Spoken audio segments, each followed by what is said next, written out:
Não se discute religião, política e futebol. Por quê?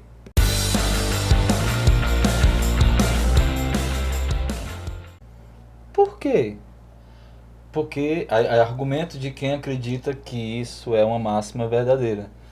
Porque só termina em briga. Não me convenceu. Não é verdade.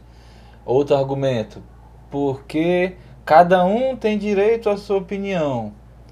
Perguntar sobre a opinião dele, fazer ele refletir sobre a opinião dele, não é tirar a opinião dele. Não faz sentido. Porque a democracia não faz sentido, nada faz sentido. Se alguém acha, e é o mais corriqueiro, é dizer que termina em briga, eu até concordo que muitas vezes termina em briga. Mas vamos nos perguntar, vamos pensar juntos, se essa briga por causa de conversas sobre política, por exemplo, não é justamente porque a gente nunca foi estimulado a pensar, discutir política. E aí a gente virou um grupo social que não se tolera, que não se respeita, que não se escuta. A gente cai numa bolha social e só quer ouvir quem concorda com a gente. Isso está fazendo a gente pagar um preço terrível, terrível. Quando eu puxo isso para a escola, quando eu puxo isso para a educação, que é na nossa, que eu digo assim, né? De grande parte dos pensadores, né? Dos professores, em todo tipo de, todos os segmentos, as pessoas que mais pensam a sociedade no sentido progressista, né? De melhorar a sociedade, de romper com as desigualdades, de corrigir o que está errado, de entendimento de que como está não está bom, essas pessoas concordam que é só com a educação que a gente muda o mundo. Pronto, então vamos pensar se essa máxima de não se discute política, religião e futebol, se isso não faz a gente pagar um preço terrível, e vamos pensar isso também dentro da educação.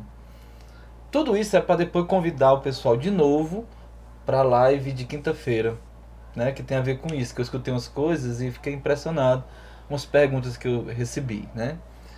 Pensando na educação, junto com essa ideia de que não podemos discutir as coisas, porque não a gente briga, não posso perguntar sobre a fé dos outros, porque senão a gente briga.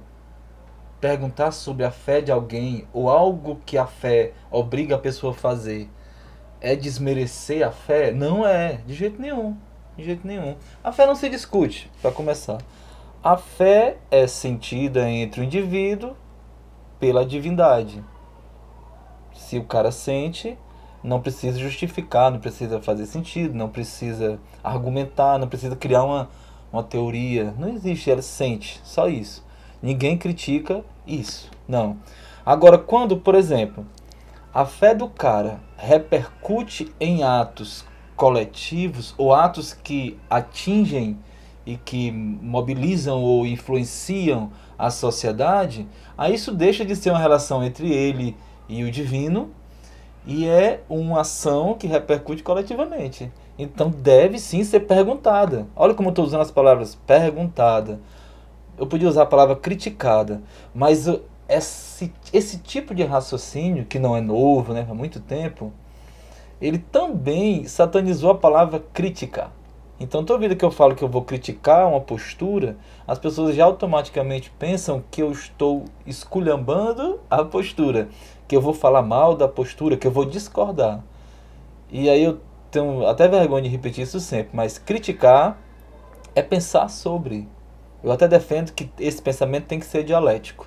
Mas aí outro dia, noutra revisão, para os meus alunos de primeiro ano, a gente chama a atenção disso. Se for o caso, a gente fala de dialética. Na educação, vários aspectos contribuíram para a educação não ajudar no rompimento dessa máxima estúpida, sabe? Já falei de religião, de política, eu vou falar de futebol. Qual o problema? Eu tô Ceará e eu conversar com meu pai que torce Fortaleza. Qual o problema eu dizer que achei que o Fortaleza jogou pior? Talvez apaixonado pelo Ceará, eu não enxergue as virtudes do Fortaleza. Pode ser. Aí ele fala, não sei o que tem. Aí eu mango, ele manga de mim e morreu. Agora, a gente leva o negócio de um jeito tão... Eu não vou nem usar a palavra sério, eu ia dizer sério, mas não é sério. A gente leva a coisa de um jeito tão radical, que tudo vira ofensa, tudo vira briga, tudo vira cinismo, tudo vira piada de mau gosto, intolerância, essas coisas no futebol. E o futebol realmente é uma casa perfeita para os idiotas. Eu adoro futebol, mas né? Pronto, falando dos três, agora vamos voltando para a educação. A educação juntou um bocado de coisa e não conseguiu romper com isso, porque só com a educação que a gente consegue. Quantas e quantas vezes eu não fui perguntado, por isso que me chamou a atenção e deu vontade de conversar sobre isso antes da live. Se eu não tinha medo de tratar de política dentro da escola. E eu já vi, sinceramente, professores de humanas, de geografia, de história, de sociologia, filosofia, dizer assim: eu dou minha opinião na rede social, eu falo entre meus amigos, mas na escola eu respeito. Aí eu digo: aí dentro, que desrespeito é esse da tua opinião, chapa? Ou então ele diz assim: eu falo de todos os temas de forma equilibrada, mas eu não dou minha opinião. Eu morro e não entendo. Desde quando a opinião de um que está no processo de ensino-aprendizagem, que é o professor, embora ainda tenha aquela hierarquia que a gente tenta romper, mas ainda é um diferencial na fala do professor, né? Tudo bem, reconheço. Mas desde quando a opinião do professor cala o aluno? Só se for um professor intolerante e fascista. A palavra fascista cabe aqui, sim, né? Aquele que não respeita o contraditório. E tem, eu sei que tem. Mas a gente se entrega nessa ideia, a educação covardemente adota isso. As pessoas perguntam muito: tu não tem medo? Aí o medo de quê? Sabe? Eu não entendo isso. Outra coisa também, o crescimento desse sentimento fascista, o brasileiro saiu do armário com esse imbecil desse Bolsonaro, que ele vai passar, vai ser preso, vai fugir do Brasil, mas o bolsonarismo vai continuar. As pessoas foram empoderadas, as pessoas que são intolerantes e odientas, odientas porque merecem o ódio e odientas porque odeiam demais. O merece o ódio foi estranho, mas fica. Essas pessoas continuam. E essas pessoas reforçam a ideia de que não se discute política, religião e futebol. E aí eu digo sempre para meus alunos, né? Vou dizer para os alunos agora e para os amigos que assistiram esse vídeo: quem diz isso é porque foge do debate. Quem foge do debate é porque não tem razão. Não é porque quer evitar. Uma vez aqui num desses vídeos, numa dessas aulas, não lembro mais qual era, eu até argumentei sobre isso, mas revisitem ainda, eu posso deixar o link aí depois aí pra galera. Então não vou falar muito disso. O tal projeto, né, que estão aí pelejando para virar lei, um tal de escola sem partido, que também quer criminalizar o professor que trate de política, religião, de questões de gênero. Pelo amor de Deus, olha que estúpido. Eles nem não nos dão a chance de falar assim, que discutir gênero com a criança não é sensualizar a criança, não é introduzir a criança no sexo antes do tempo. Pelo contrário, é ajudar a criança a entender, por exemplo, o que é um assédio. É fazer a criança ter acesso à informação para se defender, inclusive. Mas não vou entrar também nesse tópico, né? Então, estou só apontando, como sempre, esses primeiros vídeos do assunto são para abrir caminho para discordância e a gente ir conversando cada vez mais. A pergunta era se eu não tinha medo de tratar esses temas, se era certo. Uma vez perguntaram assim: você acha que é correto? Uma vez um cara me atacando no Facebook com raiva porque eu estava criticando o mito, né? Aí: você é um professor. Olha, eu justamente, doidinho. Não falo assim porque na rede social eu tenho o maior cuidado do mundo. Mas pessoalmente eu falo palavrão, vocês sabem, né? Os amigos sabem.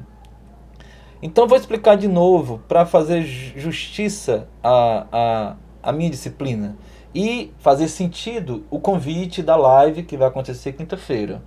Eu sou professor de Geografia, Ciências Humanas, né? A Geografia tem um diferencial das Ciências Humanas, que é o estudo das humanidades a partir da leitura do espaço. Todo mundo estuda a humanidade, a cultura, a sociedade. Só que a geografia estuda isso a partir do estudo do espaço. O espaço, então, é o objeto da geografia. Revisão da revisão, viu, negado? O espaço é o objeto da geografia. Se o espaço é o objeto, eu tenho que pensar o que é o espaço como objeto. Então, quando a gente vai estudar, a gente vê, por exemplo, em Milton Santos, que o espaço ele é condição e produto do trabalho. O trabalho social humano. É o trabalho humano que cria o espaço e é o trabalho humano que, para acontecer, depende do espaço. Agora me digo, meus anjos, como é que eu vou discutir o espaço se eu não discutir o trabalho? E como é que eu vou discutir o trabalho sem discutir política? Ou a gente ainda acredita que geografia é decorar capitais dos lugares, tipos de rio, tipo de clima, classificação de relevo. Ou a gente ainda pensa que história é falar de data comemorativa. A gente pensa que história é falar de nome de heróis e datas comemorativas, essas besteiras. Não existe mais não, nós estamos no tempo do Google. Agora o cara vai lá e bota lá, Pedro Álvares Cabral, qual foi o dia, 22 de abril, pronto, morreu.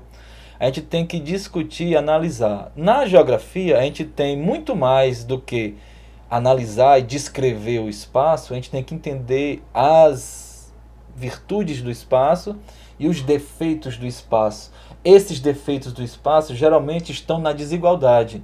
Então a gente, além de descrever, a gente tem que apontar caminho para corrigir o espaço. E como é que aponta caminho sem falar de política? Não se muda o mundo sem política. Então a educação não precisa ter medo de falar de política. Dentro das escolas tem um bocado de professor reacionário, que se diz conservador, mas que é reacionário. E aí eles estão ainda abraçando essa ideia, o pessoal ainda está abraçando essa ideia de escola sem partido, mas pode olhar, são as pessoas que têm um pezinho no fascismo, saíram do armário agora ou estão ainda se escondendo e não quer discutir. Porque quando eu sei, por exemplo, que tem alguém no nosso ambiente que é, por exemplo, liberal. Pronto, eu conheci uns rapazes um dia desses, nas aulas, não foi na nossa escola, foi noutra, que eles são anarcocapitalistas. Gente boa, discordo profundamente, arengava com eles direto, mas a aula ficava muito mais gostosa deles discordando de mim. Deu para entender? Agora o fascista quer? Não, o fascista ele quer que ninguém discorde dele, porque o que ele acredita é perverso. O que ele acredita é intolerante, é excludente. E ele não quer falar, ele quer ficar na escuridão, no obscurantismo. Eita, quase não sai. No obscurantismo. Então, meu povo, essas lives que a gente começa quinta, a gente chama de Gastura News agora, porque a gente vai fazer uma coisa que o presidente odeia.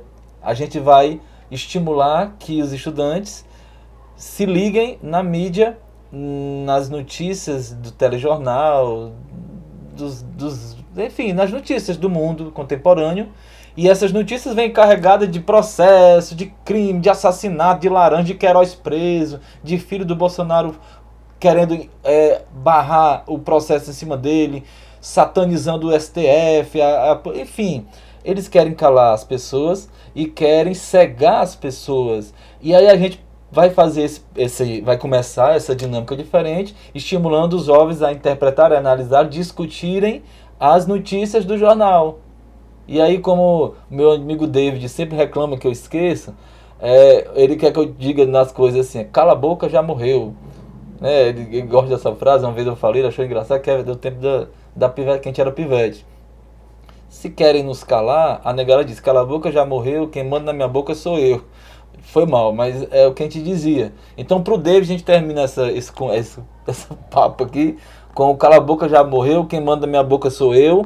E todo mundo convidado para participar, 19 horas de quinta-feira, no YouTube, não custa nada, no YouTube, uma live, eu, Caruzinha, minha parceira, professora de História, e 4 alunos da Escola Maria Carmen.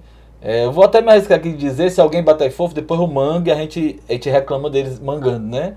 As pessoas serão Luana, presidente do Grêmio, maravilhosa, Vitor, do 3º ano têxtil, menino massa pra caramba, Arthur, 3º ano química, foi presidente do Grêmio já, eu acho, Arthur, né? Gente boa demais.